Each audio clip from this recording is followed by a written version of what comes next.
Yeah. Something came up last week. But we still, yeah, 6 is quorum. And with David and with Colin and Bill. I guess everyone can help themselves if it gets water.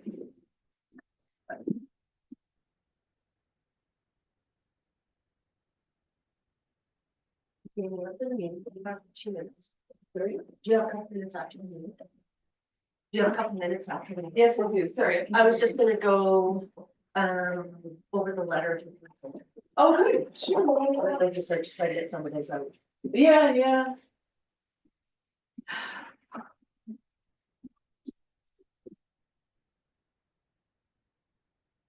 Watch for a while.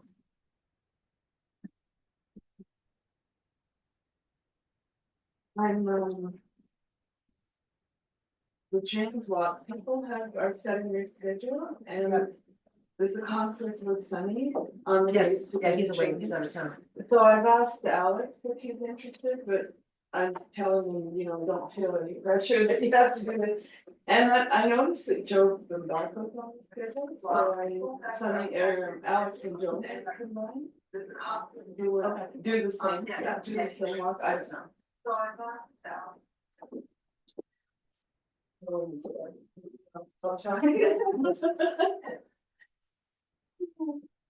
Yeah, John will tell us when you're starting to record, okay, John? Yes.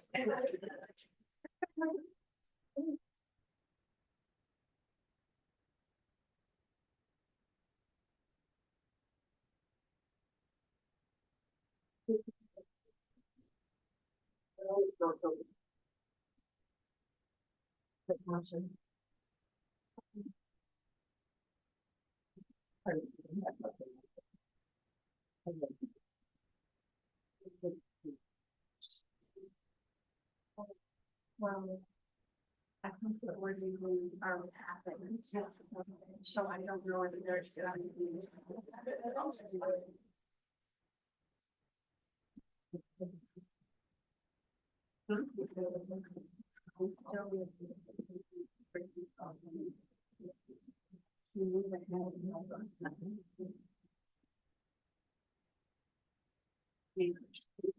Yeah, this is like.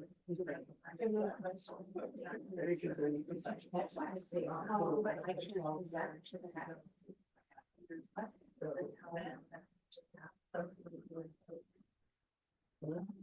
And it's not. I can't say, I'm just saying that. So I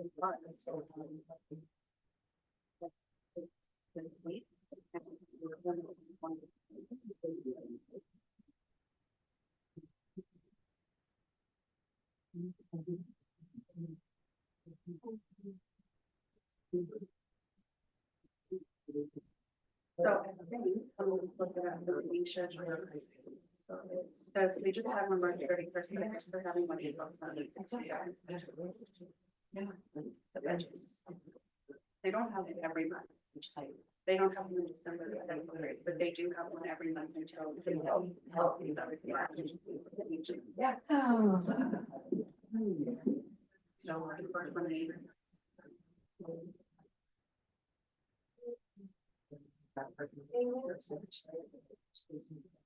Well, they'll have issues. So to wait until she says right, but she won't say it probably until the night before. Everything's ready to go.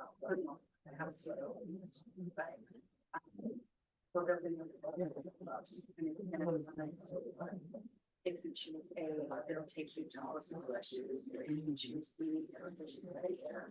so I don't forget what there's like choose your own interest. Yeah, but it's not. Yes.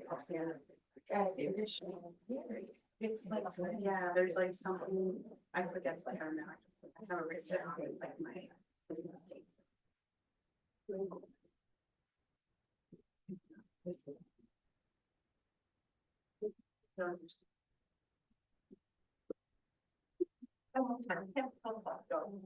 Word item. Is the, Or we're live now. Yes. perfect, thank you. Welcome, everyone. I just want to call the Historic City Board meeting to order. And it's 12 o'clock, I believe. So we have Virginia McLeod from our city hall. And we have our members here. We have some that might come up on Zoom. So I'll start with the land acknowledgement. We acknowledge with respect that we are meeting in the Robinson Huron Treaty Territory, that the land on which we are gathered in traditional territory of the Anishinaabe known as the Wading. The Wading is the home of Garden River First Nation, Batchewana First Nation, and Historic Sault Ste. Marie Métis Council. Does anyone have any to declare any pecuniary interest, any conflict with our agenda today? There is none voted. Number 3, adoption of the agenda.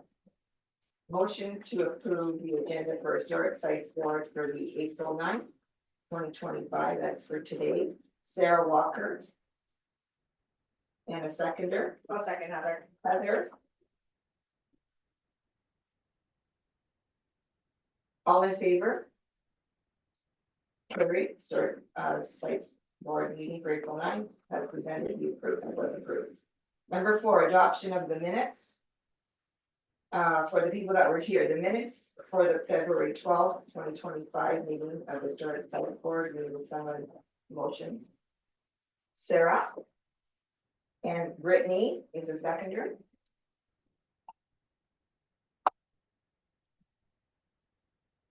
All in favor? Carried.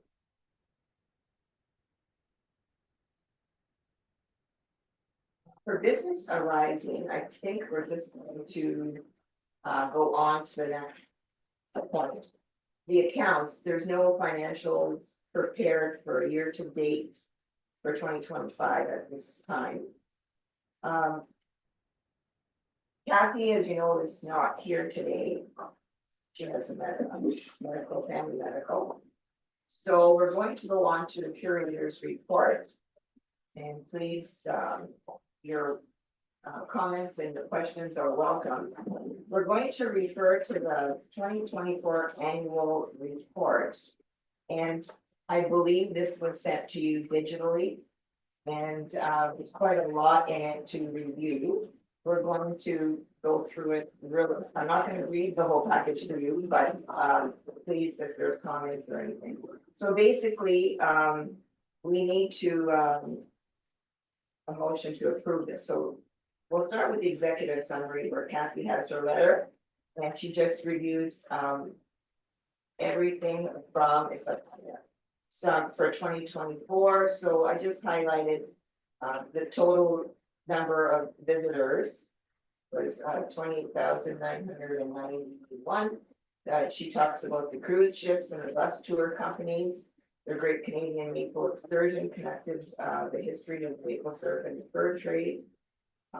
In this, she has the approval of FedNor's youth intern, and social media and the branding has taken on new looks. And later on, John is going to present his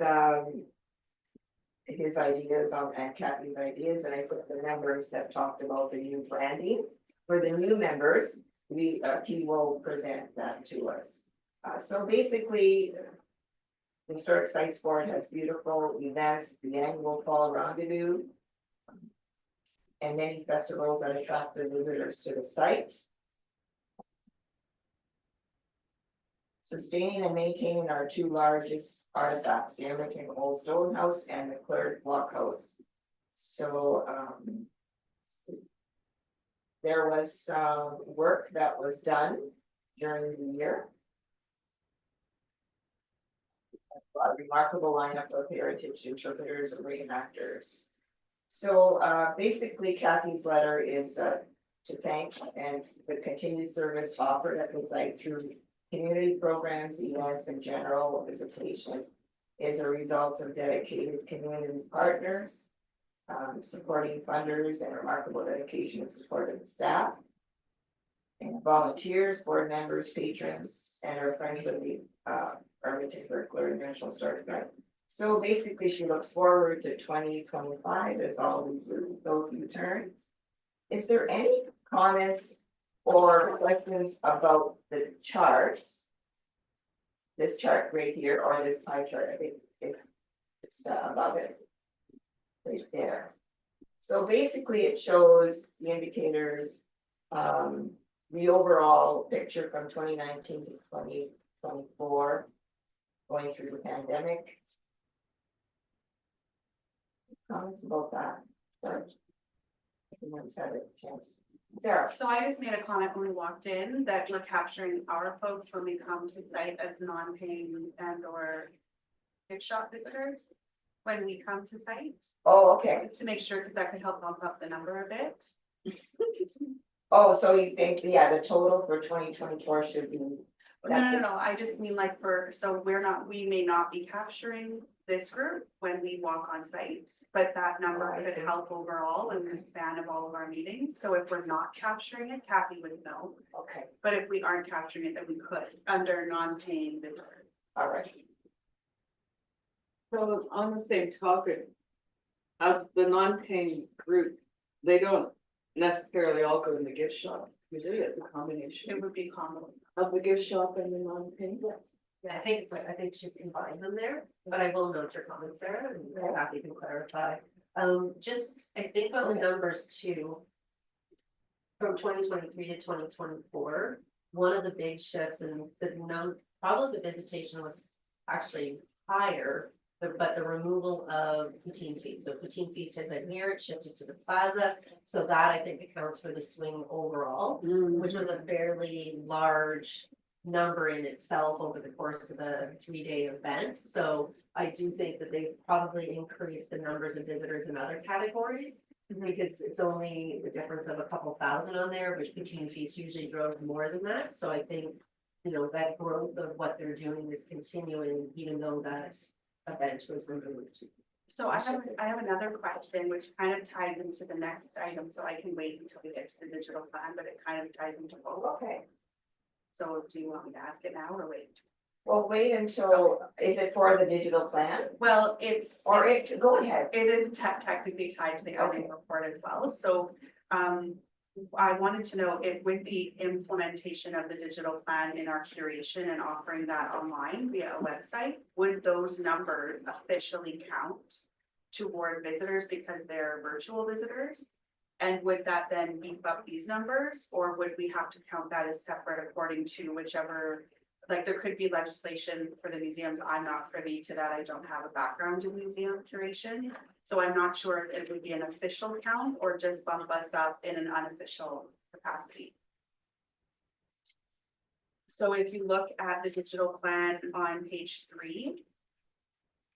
It says that, we would be able to put exhibits and or artifacts that are too fragile online.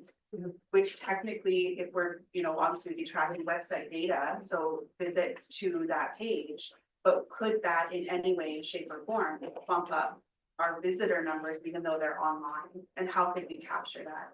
And I do, and John, you can correct me, but they do track KPIs on all of those interactions online. So to Yeah. that point, if people are coming to view specific collection pieces that we can put on display, I'm sure that there's tracking and metrics that will be in there, and then it may end up, depending on how the reporting has to happen for Yeah. SEMA.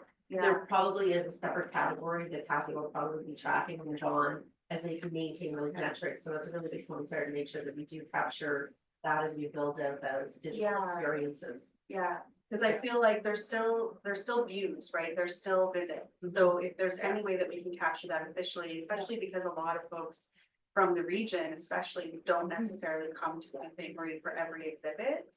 So it would be a really great way even to get into the schools and work with the region to make sure that like a classroom of 30 kids or 30 youths are looking at that, right? That would really help bump up numbers. That's a great point, because when you brought in about the students, the educational programs and all that. Like during the pandemic and even, I don't know about now, but there's a lot that are Zooming or online, Yeah, so they would count, right? well, exactly. right? And that would need to be It obviously would add. Kathy working with the school boards and making sure that those educators are capturing that data for us right. with an MOU or something, but you know, hopefully we can sort of help bump up numbers everywhere we are, For right? sure. Yeah. Yes. And I think we're just to the point of the schools, because ABSD is so vast, and here in Superior covers such a wide area. It's going to allow that Yeah. opportunity for the kids in Horn Plain and Yeah. Chaplow and all of those outlying areas Yeah. to learn more and experience that. So that's a great point. Yeah, and really, I mean, I'll speak to this later on with the digital plan, but like the online social media presence for March break was so fabulous. So even just capturing more of that to help bridge out to the schools for, you know, even Wawa area, like anything that's in this district that we can reach out to and say like, here's some videos that we took. You know, let us know how many students were in this classroom and then we can capture that data. Yeah. I think Kathy would answer a lot of these questions, right? Yeah, sorry, I got like She a would- 2-page sheet, but I'll just send most of these to her. Yeah, no, I think that's great, and I think that's part of the intent with the digital strategy is to Yeah. make sure we are capturing that data, those interactions, and how are we being able to broaden the base that you can share those resources with, so. But yeah, so that's all, fantastic feedback, so, thanks, Sarah. Thank you. Any other questions about, on the next page of 814 of this? Oh, yeah, right there. Those are all of the educational programs, to date. That are very well attended by the schools or, is there any questions about anything about the special events or the educational programs?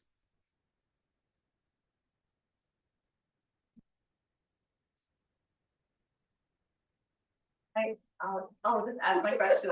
Okay, so because sorry, it's because Kathy's not here. So like, is this simply like, let's say where the program offers lunch is provided, so the $10 per student, the 3-hour program. Would that be giving us any additional funds, or is it just like a recovery cost for the lunch itself? Because it says here that we're, you know, cost recovery from educational tours offsets the part-time wages.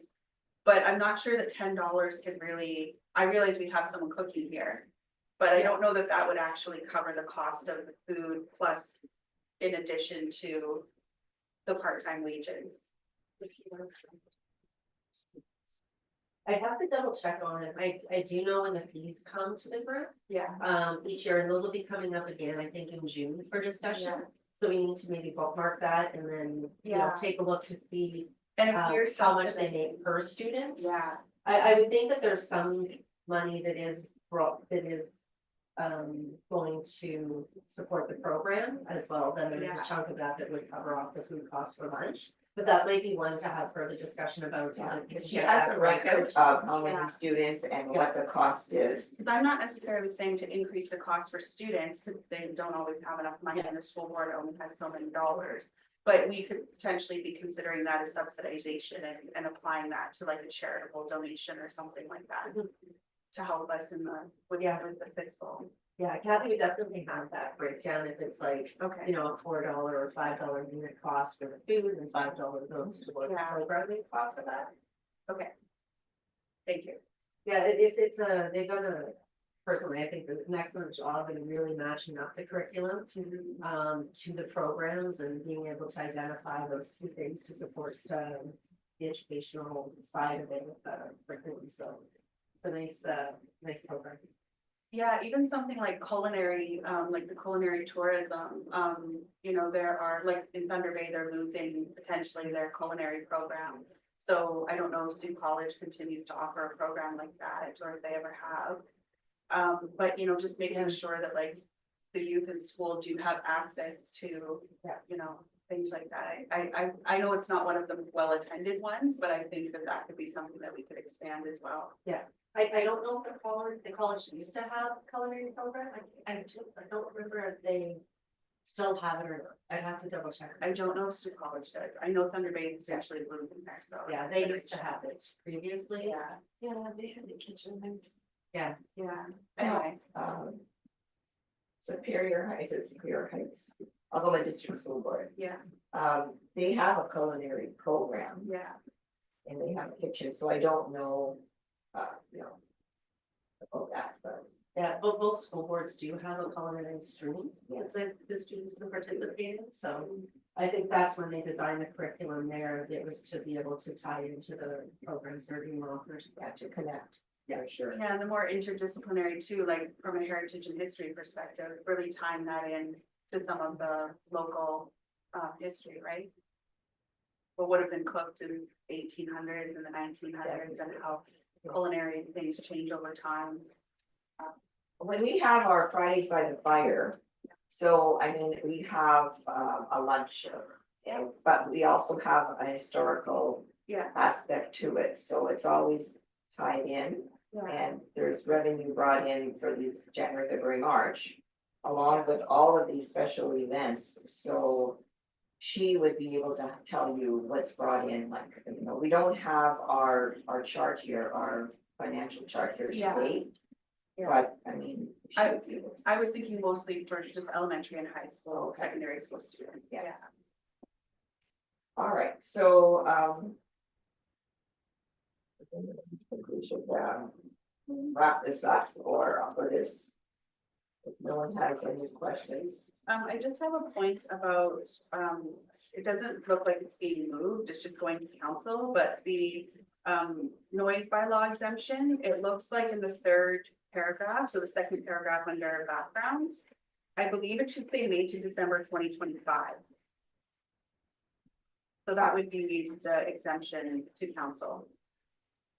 Are we going to the last page of the agenda right here where it's just a letter to Mayor Matthew Schumacher? Yes, sorry. Okay, so, So, because it was mentioned in the curator's report, that's why I'm bringing it up now. This might be, it looks like this might have been a draft at the time. Okay, so it's been updated? When she was making the thing, because the bylaw number is not, I go back, because the bylaw number's not on there, so it is Okay. May through December 2025. Perfect. And then there'd be an associated bylaw number that was included in the agenda package for the exemption. Okay, I just used the link that was sent, so. Yeah, it's probably I been think updated it's- for council.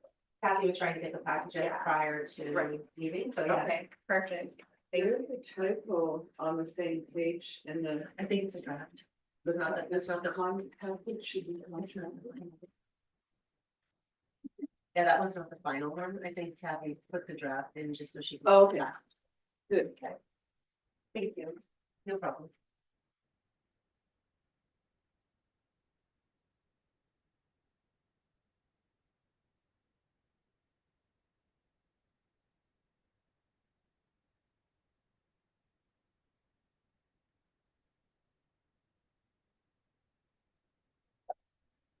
if there's no questions or comments about the annual report. That is, and I believe we have to approve it. If it goes in May. Yes, so we're hoping to take the approval in May, to the May 12th council meeting, so that we'll have a resolution and council's approval, so that all of the package that needs to go to CMOD in June will have all the necessary resolutions in place for the renewal of the CMOD funding. Okay, if there's no other comments or questions, then we need a motion to approve the 2024 annual report as presented to be brought up to council. Okay, so Sarah? Yeah. You're voting, I'll move it. I'm good with it as is. I just have follow-up questions for Kathy, but I'll send those to her separately and it Okay. doesn't impact the annual report going forward as is. so that's fine then, Yeah. okay? And we need a seconder, A second. Heather? Resolved that the Historic Sites Board approve the 2024 annual report as presented, all in favor? Carried. I don't know if you can see me, but I'm voting aye. Oh, hi, David. Colin is also there? Oh, good. Oh, great.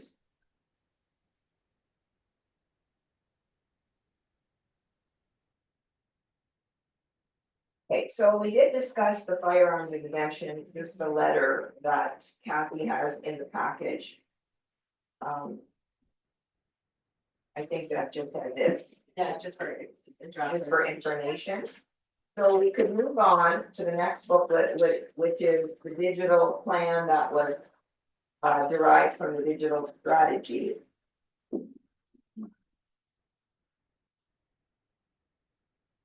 If we go to the second page where the goals are right there. So basically, the digital plan draws on the museums, community, collections, exhibit, education, interpretation, social media policies. The plan stems from the 2023 digital strategy. So it's 1 year old. So here are the goals. For website, digital tools, partnerships, collection, experience, and from there, there's more detail on the goal. And we have a chart.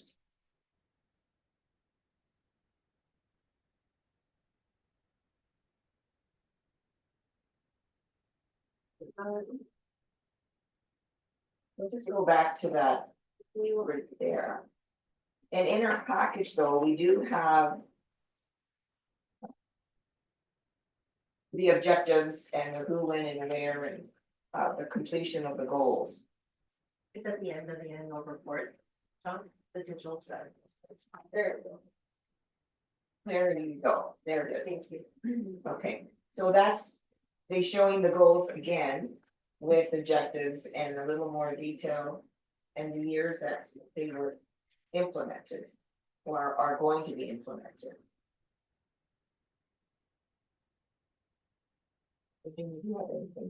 No, so I think this is one of the pieces that's a requirement of CMOG. So every year CMOG will focus on a different aspect or component that they'd like to see. So the funding, the digital strategy was one of the pieces a couple of years ago to get that developed. And now it's taking that strategy and the staff have come up with their action plan, which will be part of that overall package. So you can see there's quite a few action items that'll be taking place in 2025, and then obviously we'll be stretching those out beyond as they continue to develop things like the website, the branding, which is a component of this. So there's quite a bit of work to achieve all of these objectives, and but you know the staff have done a great job. I think getting the plan in place and really starting to move forward on a number of these action items. Jamie, do you have a question? How did you know that? I felt it. You're back to me, yeah. I'm sorry, I attended a webinar yesterday that OMA sponsored and it was recorded, so when I expect to receive an email with the link to the recording soon, and I will share it with all of you, and it was on this topic, so it just furthered the digital strategy, you know, process to the next level, so it's interesting, really well attended, I was more distracted by the participants in the chat than I was by the slides that were on the screen. And where was this? It was online, it was, Oh, did we all get the email about that? I don't know. I don't recall. Nobody got it? Oh, all right, so. I'm sorry, I don't remember. there was another presentation in 2022. That I watched again this week, and I have a vague memory of seeing it in 2022, but it was worth watching it again, and it just helps to give the frameworks for the strategic plan and how the digital strategy fits into the strategic plan. My only concern, and I don't have to address it now, but in long term, you know, the sustainability of this, you know, is going forward is going to be interesting. And it could be in terms of, you know, training core staff and introducing efficiencies and expanding volunteers. Like, you know, I'm curious to see how this goes forward in the long term, but it's a great initiative, so. But I will share, I'll make a note somewhere to share all of those, and the next time I get email from OMA, I'll share it with everybody. Yeah, I had a couple of comments. Sarah? Just for notation, but not to, Okay, yeah. share. One is the capacity issue. Obviously, the curator is listed here on most of them. And I just don't know that it's realistic that we can get all of that work done, but I know that this is a 5-year plan, so I'm hopeful that, you know, some of these dates can just be changed, because a lot of them do just say beyond. Yeah, it's like 2024 to 2029, but Yeah. a lot of them, like you said, say beyond. Yeah, So so, this is a so- trap. yeah, like I just wanna make sure that, you know, her own like performance review would not be tied to whether or not she can get, you know what I mean, like its capacity issues are always there. And things will pop up that will take her away from some of this work, so without someone who is her second in command, you know, it wouldn't really necessarily be feasible, but besides that, there's just 2 points, which I think probably the IT folks would know a lot more than me, because this is not my forte. But if we're moving to a website where we're not involved with the city's website particularly, I don't know what the back end, what the cybersecurity looks like for that, for like cyber attacks and whatnot. It's so everything's still, so even though it's going to have its standalone, Yeah, the base is connected to the city's Okay. website and it still runs off of all the city servers. perfect. So, yeah, so we Okay. still have all of that linked to our IT resources Yeah. and those protections in place. Okay, great. So, yeah, so that's absolutely covered off there, so. Great, and then the only other comment I had was about, I know there has been some fear mongering in certain places, and to me, it seems low risk, but there is some literature out there on QR codes in public spaces. Yeah, they talked about that yesterday. So I just wanna make sure that we're going to have QR codes behind some sort of like thin plastic that would still capture it with phones. Again, I think the IT folks would already kind of know that stuff, but just wanted to put it out there just so it's noted that, it's really easy to put a QR sticker over another QR that exists in a public space, so. Just with how few staff there are and how there may not be cameras to capture every angle, that's just something to think about. Mhm. They talked about that in yesterday's session that the IBT department recommends again. QR codes, and there's one site in Belleville, one National Historic Site where a staff member goes around every day that they open. They start the day by going around and scanning all the QR codes to Yeah, make sure they're pointing to the website that they. yeah, and then you're using, like, if that tablet or that phone is connected to the server or like to the Wi-Fi, it could then potentially breach, so. Yeah, There's like all of that stuff with QR codes. They're such a great idea, but then of course, great ideas get taken over by people who have nefarious. Oh, sure. Sort of malicious intent, right? So, Yeah, we've had those discussions because you want to be able to get information out there. yeah, Like, you know, we looked at fitness equipment, but then, you know, to that point, yeah, you don't necessarily have the staffing and resources in those cases to be going out to all of these outdoor facilities. yeah, Right, it's even challenging when you have an indoor facility to have that yeah, as an additional unit, so. yeah. So I appreciate that we're doing the QR code to enhance exhibits, but I just wonder if there's maybe another opportunity there as well.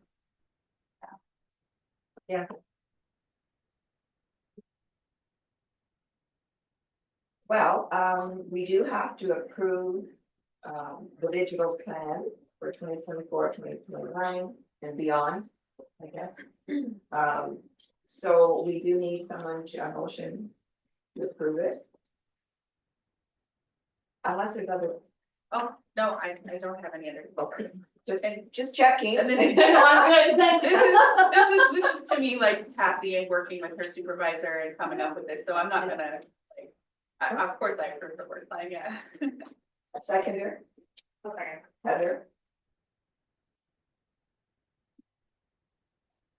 So that the Historic Sites Board approved the 2024 to 2029 digital plan has presented, all in favor? And I see them waiting on Zoom as well. Carrie? Now, I think at this time, we will have John give his presentation for the branding and logos overview. We'll do that first, and if there's something like number 8 would be the municipal heritage committee, if you have something to share. So we'll go ahead with John's presentation, I believe. And this is exciting, it's in your package, and he will speak to it.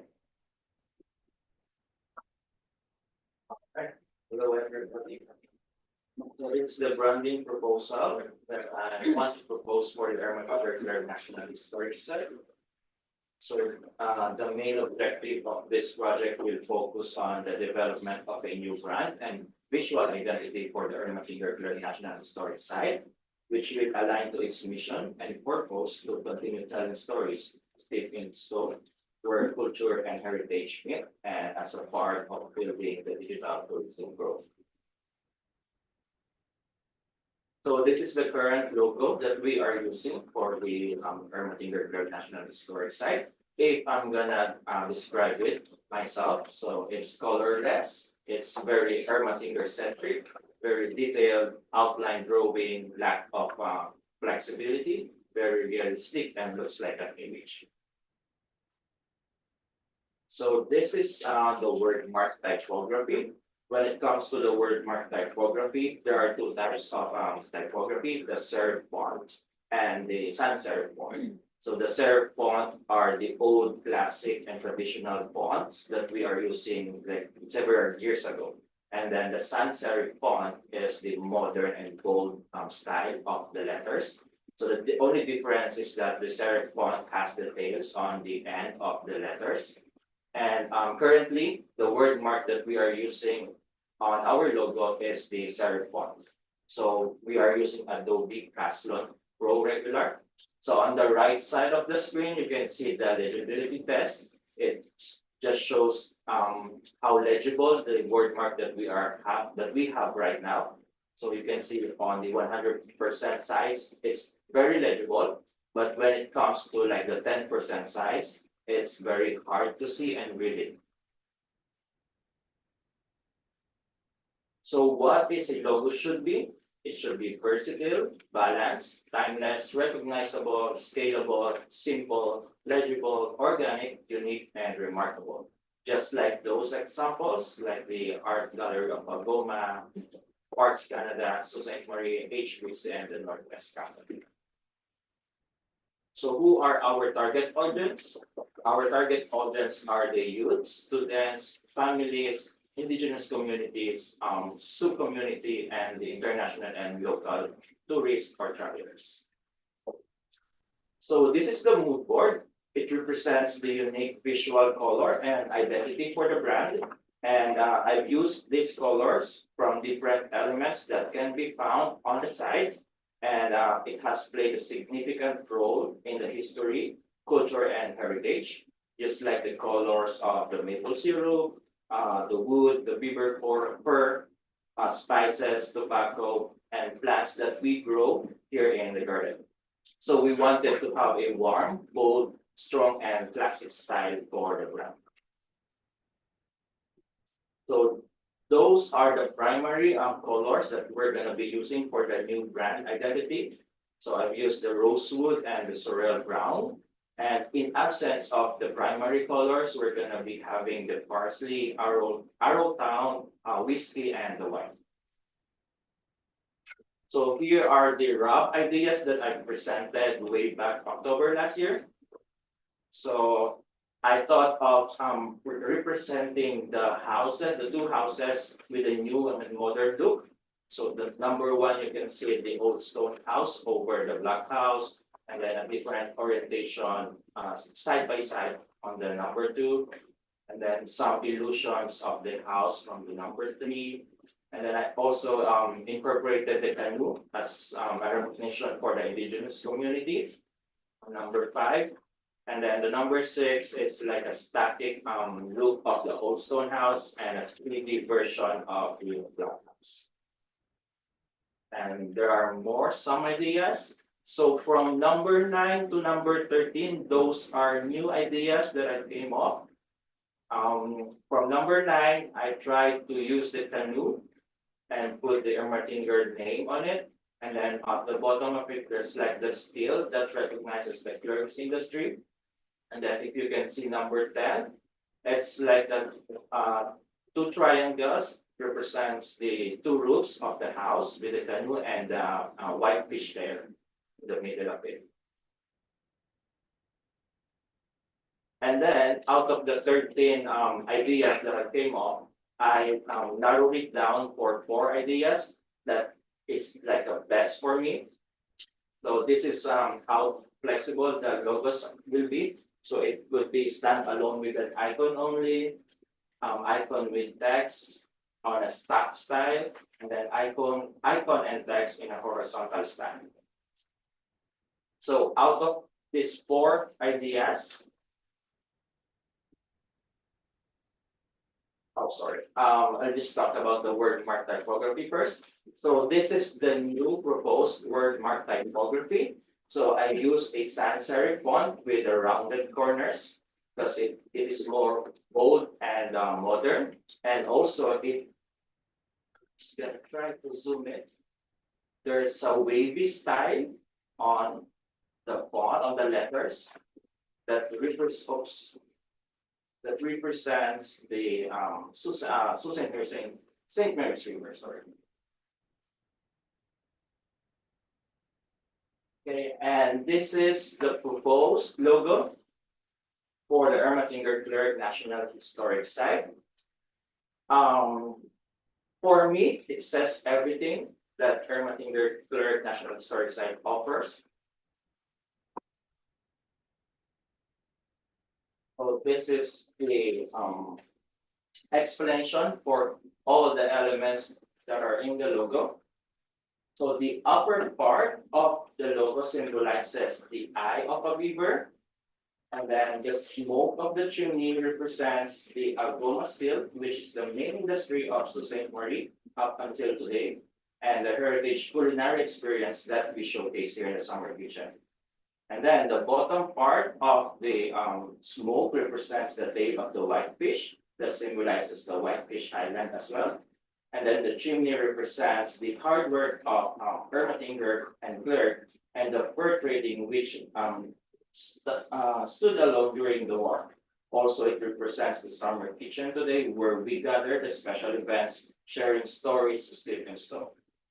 Then the left side of the logo is the Old Stone House and the British Canadian land, which became a crucial location of the war in 1812. And then the bottom part, or bottom shape right here, acknowledges the Robinson-Huron Treaty Territory for sharing the land and resources, and as an independent fur trader of Ermatinger during the war and the grounds of the Ermatinger National Historic Site today. And then here, the round shape represents the logo of the city of Sault Ste. Marie. The negative space wave line represents the St. Mary's River, which separates the land of Canada and the USA. The right part of the logo represents the Black House. This negative space right here represents the wooden canoe, represents the indigenous group and the Voyageurs expedition. The waves represent the hydroelectric potential of the St. Mary's River Rapids. So overall, it is a full house shaped icon, represents all the buildings of Ermatinger National Historic Site, which are the Old Stone House, the Black House, the Summer Kitchen, and the new Heritage Discovery Center to honor the great history of the two men, Ermatinger and Clerc, and as a recognition for the two buildings as a heritage and designated properties. And this is the logo with the full color using the primary brand colors of rosewood and sorrel brown. This is the monocolor using the other brand colors. Black on white, rosewood, sorrel brown, parsley, arrowtown, wispy, and white on blue. And then we have the brand pattern as well. So this brand pattern represents Ermatinger and Clerc history. It is not just a pattern, but it symbolizes stories steeped in each of the stones, regardless of the size of the stones in the pattern. Just like the significant events in history from its tiny details to major events from the past. And we can see it all over the site. We can see it from the walls of the buildings, even here in the wall of the summer kitchen. And then these are just the applications of the brand pattern on the social media right now. So I started to build the visual identity through the social media using the patterns and also the Barlow. Barlow is the official font of the city. So we try to use that one so that it will align to the city. And then also brand patterns on some of the prints. The one on the left side, I believe is I've used it from the advertisement of the Algoma country already for the 2025 travel book. And then the one on the middle, like the half size, will go to the Susan Marie Tourism travel book. And then the library pass with the public library and the business card. And then here also some brand patterns on the covers. We already saw the annual report cover, the fire safety plan. And then here are some also of the logo applications that we can also use and add it to the gift shop, like the tote bag with the brand, the staff uniform, the mugs, the shirt.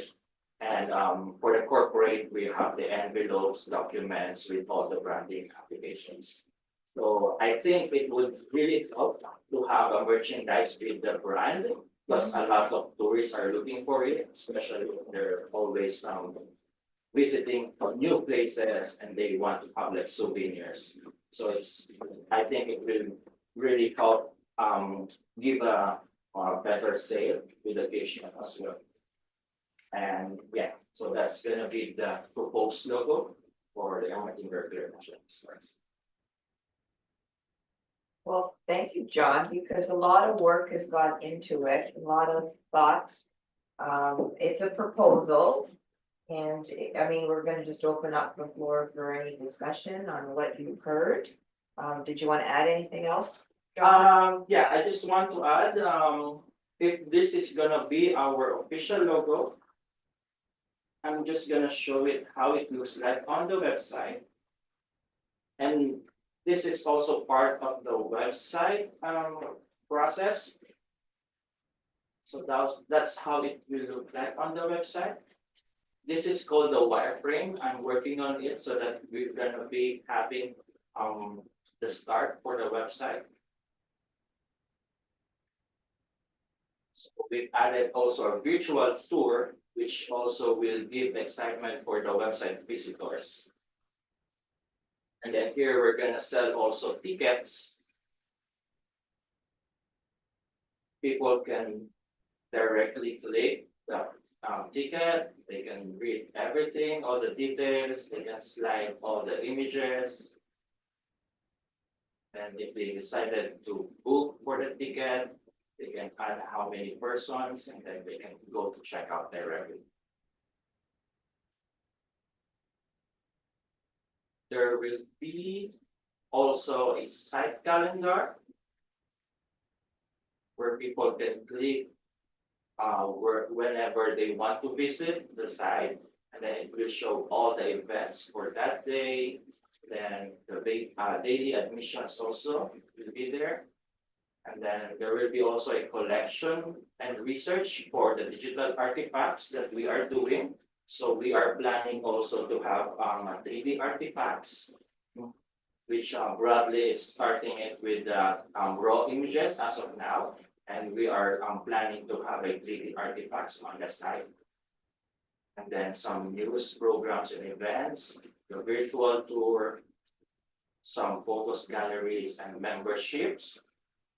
And then the AR, it's another project that we have, part of the digitization.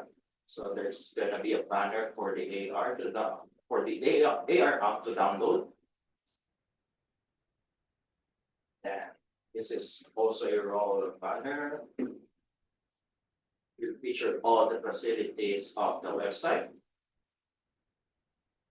Then here at the top, there will be the daily admissions, special events, educational programs, the calendar itself, the facilities. It will show all the description about each of the buildings and what we offer for each of the buildings. And the digitization, collection, request of 1812 is the AR app. The audio tour that we have right now is the audio one that the tourists are using. for self-guided tour. Then the virtual tour, then some support for some donations, memberships, volunteers, and the tourists. And then services, venue rentals, groups, and bus tours, heritage culinary, walkway of history, that's the personalized bricks, and then the site accessibility. And then the gift shop, we're going to have an online gift shop as well. It will show all the categories, different categories that we have. Oops, sorry. People can buy and check whether all the items are in stock or out of stock. That people can contact us directly if they have any questions, if there are specific topics that they want to reach out.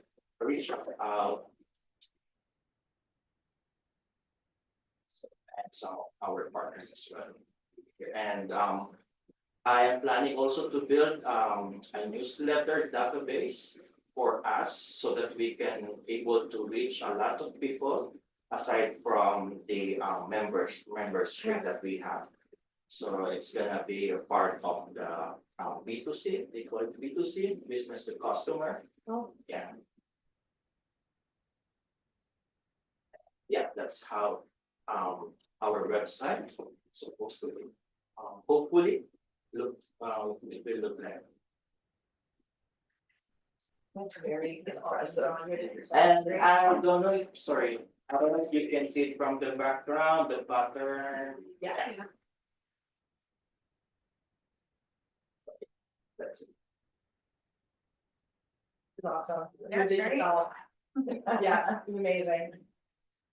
I love the logo. It's really modern, but you should like every element of the area and incorporate everything that makes it special. Like, it's awesome. I really think. Thank you.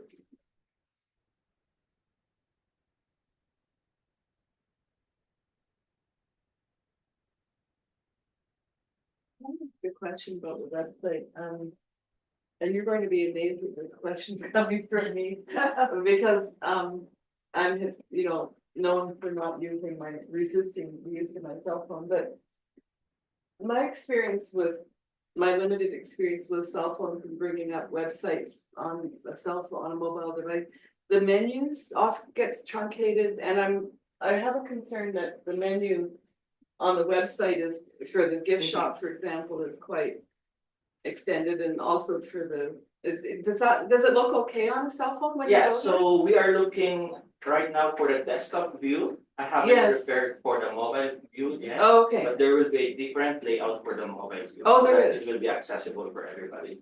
so if I'm, God forbid, bringing it up on my cell phone, which is very unlikely, would it automatically bring up the mobile, or would I have to choose the mobile friendly option, or how does that work? It will automatically translate to mobile view. Oh, it if we're will. using the mobile phone. Okay, okay, interesting, very interesting. It's also interesting that the opening image is what I consider the back of the house, and at night, like, that's just totally opposite to any view of the building we've ever seen. So it's interesting that you've done that, very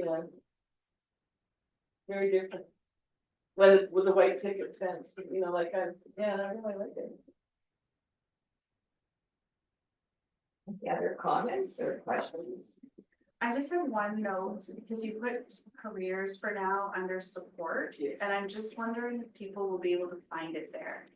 Sometimes it's at the bottom, you know, Yeah. where your site map is and your accessibility at the bottom, so we may just wanna think about that. Cause Yeah. I don't know that if I were looking at someone's website, I would probably choose about us or look at the bottom. I don't know that I'd go to support. But that's maybe just me. Yeah, Thank you. yeah, it looks I'll amazing, consider it. yeah. Could you show the contact us screen again? I'm just curious. This is another one of my website bugaboos. I'll see if you don't fall into that trap. Thank you.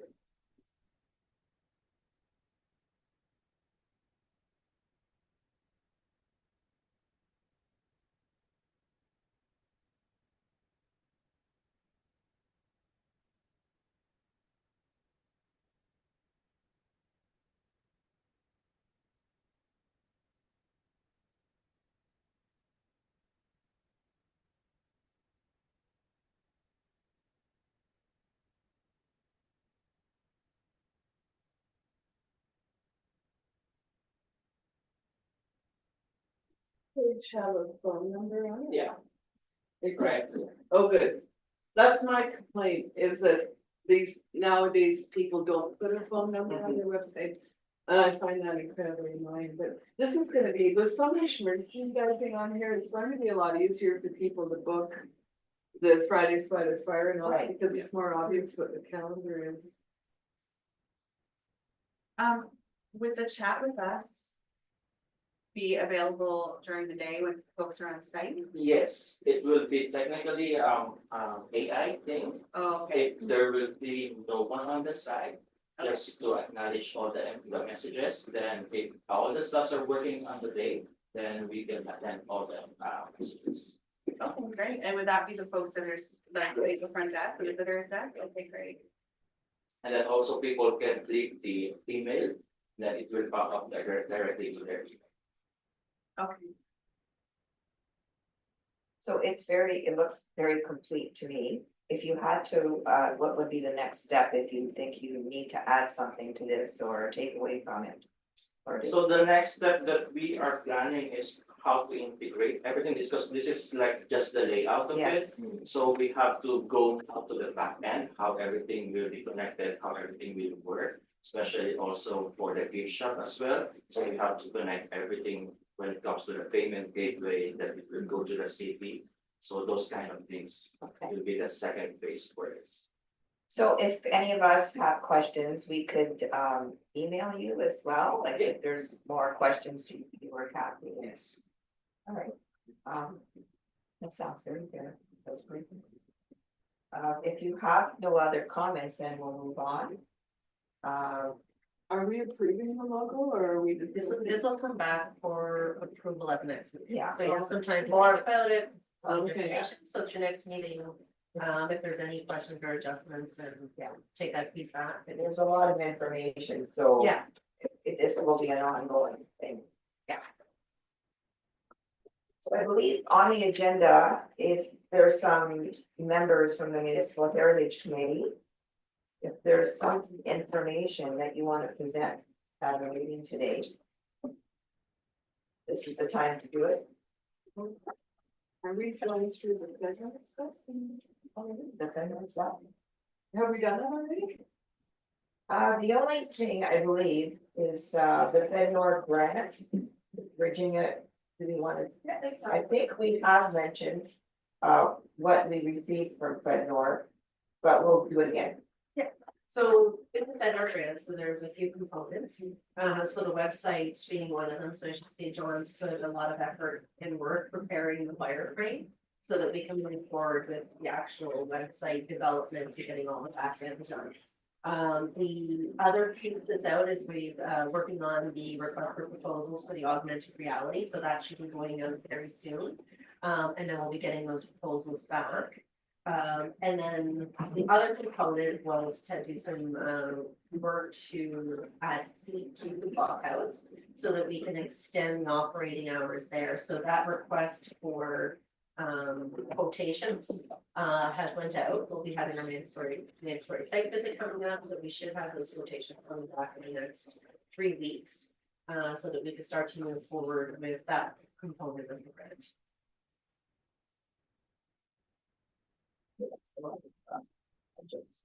It's a lot of projects. Any questions about what Virginia just said? Good. No, I'm good. Okay. Municipal Heritage Committee. Any information there?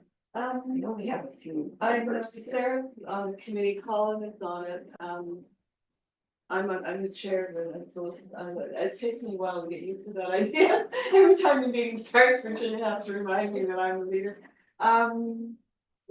This week, we're dealing with the topic of the James Walk, and we didn't have a volunteer, but he's committed for the dates of that walk, so we're looking for a second volunteer that might want to do a walk on Queen Street, so that'll pretty well have to be decided, I would think, this week because of the timeline.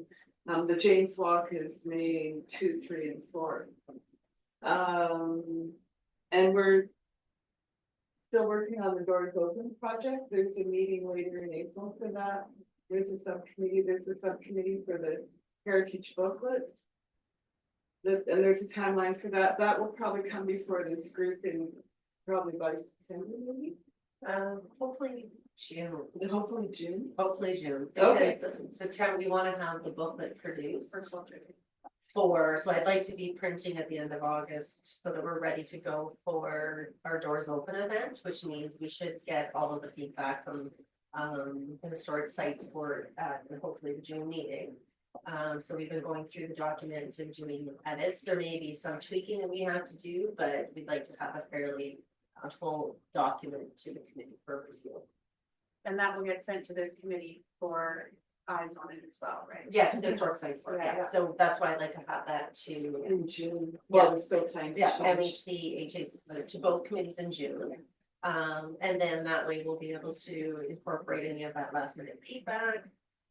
Get those done over the remainder of June and July so that we can also hit 13 in August. So the doors open will be Saturday, October 4th, it's the first Saturday in October.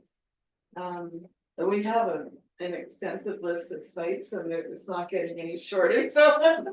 We'll see how, how many of the sites from 2022 will be repeated and if we're adding, there's a couple new ones that I've already thought of, and so, yeah, so the work in progress. Yeah, so the request letter, introduction letter will be going out to some of the main attractions, hopefully next week, so we'll be touching base about that, and then once we get that done, we'll kind of have a phase 2 where we'll make phone calls and reach out to some of the private homes and other areas to get their participation. Yeah, we're looking at doing some virtual tours of the digital, of some of the private homes where they might not want. Real people walking through the house, we can have the same view. We're also looking for volunteers, so put that call out. This committee will be on that list as well, so I think it's from 10, last time it was from 10 to 4 on a Saturday. So, the first Saturday of October. And the Doors Open webpage, I can't hear you. the Doors Open webpage. There will be a Doors Open webpage hosted by the Ontario Heritage Trust. And then we have a Facebook account and an Instagram account, and if anybody wants to volunteer with that, let me know. So last time we tried to rely on social media and to promote, and this year there's gonna be a bit more of a marketing plan to improve on that communication. And so, we're already 2 months ahead of where we were in 2022, so it's, and the Facebook page is still there.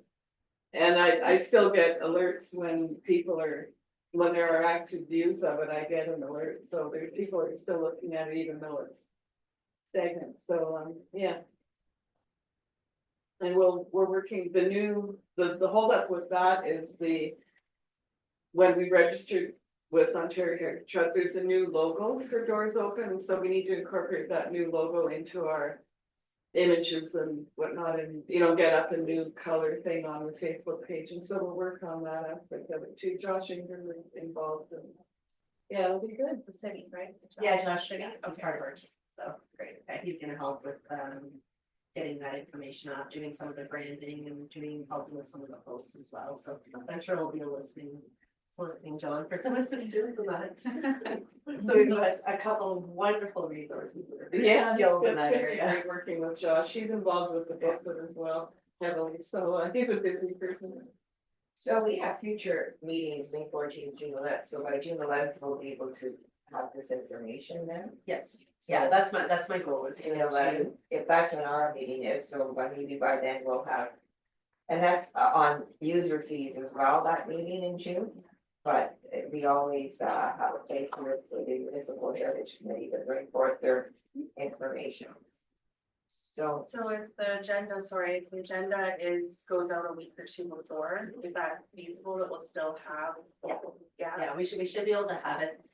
Couple of the pieces that are gonna be later coming will be the maps, just because once we get all the content in the order of what they should be in, then we'll have to be working on the maps, which will come from another department, so that may be a later addition that gets added in, just with that, those tours, so the placeholders would be there, but that may be a piece, but the bulk of the content, the write-ups, the properties, all of that should be ready to go. There's on the committee for heritage trees. Did you want to talk about heritage trees? Yes, so we were to have a meeting, but we had to cancel / postpone. So Virginia has sent out thankfully some of the work that we need to do. I haven't had a chance to look at it myself yet, but we're going to complete some of that work offline on our own. So I'm sure a few of us will take on a few trees. I'll probably take on 4 or 5 myself. And we're just gonna email Virginia on which trees we're going to take on, and then we'll have to assign whoever doesn't volunteer to do a few more. And then hopefully, you know, once we get closer to the summer months, so maybe like May-ish or June to June, we'll be able to actually go and take digital photos and make sure that we're capturing all of those trees. But the thing that most people haven't necessarily caught on to is that we may not even have a recommendation. Like after we do all this work, it may just be that it's more so a local resource. It wouldn't necessarily meet the criteria that the Ontario, you know, that the province has set out for what would actually meet the criteria of a heritage tree. So after we've done all the work, we may not have anything. I'm Right. hopeful that we'll have at least 1. Maybe 2, if we're really lucky, but I'm looking at the data for now, it doesn't really look like we may hit that criteria. But it's still something that we could use for a local resource Oh, sure. and continue to, Yeah, keep the inventory. yeah, going. exactly. Yeah. Well, let me know if you need any help with that list. Yeah, I think we're good. I think Colin, if he's still online, he's on that committee as well. Oh, good. Yeah, so there's a few of us who can do the work. I just haven't we haven't been able to dive into it yet, but yeah, there's a list, I think, of like a dozen trees or so. Oh, okay. Oh, that's not bad. Yeah, one of the other pieces, once the snow stops coming, is we actually have to go out and do measurements, so we have to measure, Yeah, you know, Oh, cool. take actual measurements, so Tim Ladd, who's involved with the committee, has, and our forestry team will be able to assist with that component of the project, because there's 10 kind of scoring things that we've developed that are utilized in other communities, so we've been able to utilize their past work to help with those scoring nature things that we have to go through, so.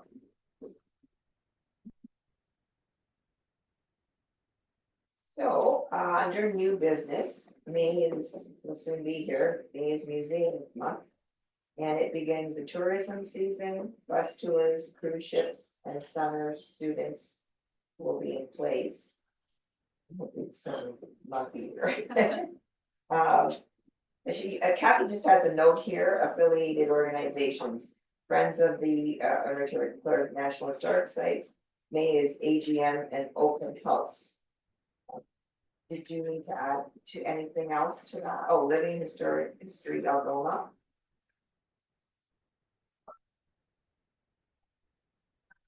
May 14th.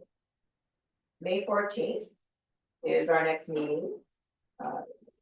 At noon in the summer kitchen here, so we just need to adjourn, so we need a motion to adjourn. Sarah? Brittany? Second. All in favor? And it's carried. Thank you, everyone. It's got a lot of information and process, and if you have comments and questions, just get them in. Thanks. we still live stream. David is still on the Zoom meeting. Yeah.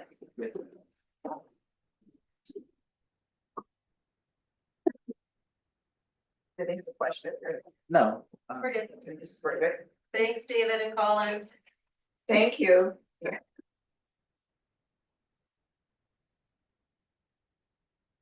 Did everyone have a bowl of soup or no? Nobody? I had one. Go ahead.